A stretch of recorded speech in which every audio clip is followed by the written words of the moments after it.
প্লাস্টিকের ড্রাম কিভাবে তৈরি হয় দেখেন। এটা হচ্ছে ম্যাটেরিয়া। এই ম্যাটেরিয়া এখন খুলতে হবে, খুললাম। এখন ঢেলে দিয়েছি 50 কেজির বস্তা এটা।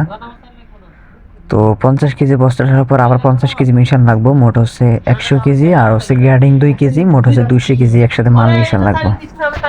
তো এখন হচ্ছে কালার দিচ্ছি, তারপর হচ্ছে রং দিচ্ছি। তো এখন হচ্ছে গ্রেডিং ঢালতেছি। এটা হচ্ছে 50 কেজি, 50 100 কেজি, আর এখন আবার 50 কেজি দেওয়া লাগবে। তো আবার কালার দিচ্ছি আমি, তার কারণ কালার না দিলে কালার হইব না। আবার এটা হচ্ছে গ্রেডিং এর মাল আর কি, যাই হোক। তো এখন হচ্ছে কালার আবার দিলাম এয়ারপোর্ট, মানে আবার 50 কেজি। ওই 50 কেজি কাটার পরে একসাথে মিক্স করা লাগবে।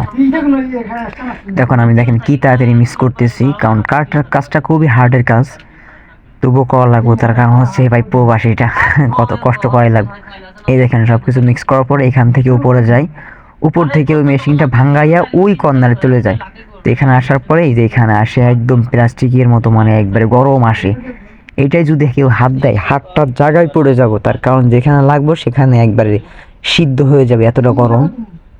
আর ভিতরে হচ্ছে একদম ইসের মতো, আপনার ওই এসির মতো টাইপের। এটা হাওয়া দিয়ে এটা ক্যানটা তৈরি করে।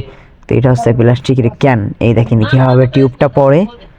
তো এই যে হচ্ছে টিউব, টিউবটা এখন পড়বে, পড়ার পরে হচ্ছে আপনার এই ভিতরে একটা ডাইস আছে, ডাইসের চাপ দিলে ওটা ফুলে উঠবে। তো এটা পাতলা টিউব। এর থেকে গরম মনে হয় না আমার যা ধারণা, আগুনের থেকেও গরম।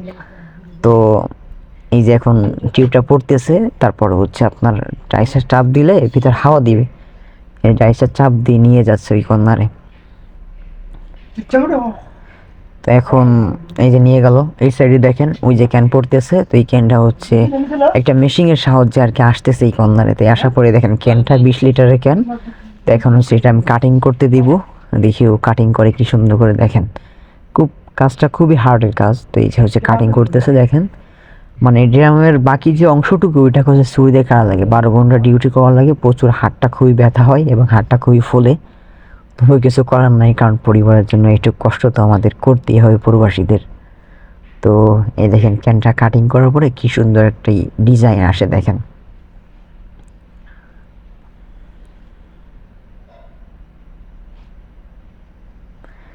দেখেন কি সুন্দর ক্যানটা হয়ে গেল। দেখেন কি সুন্দর 20 লিটার একটা কন্টেনার। এটা হচ্ছে তেল ভইরা বাইরের দেশে চাপ পাচার করা হয়।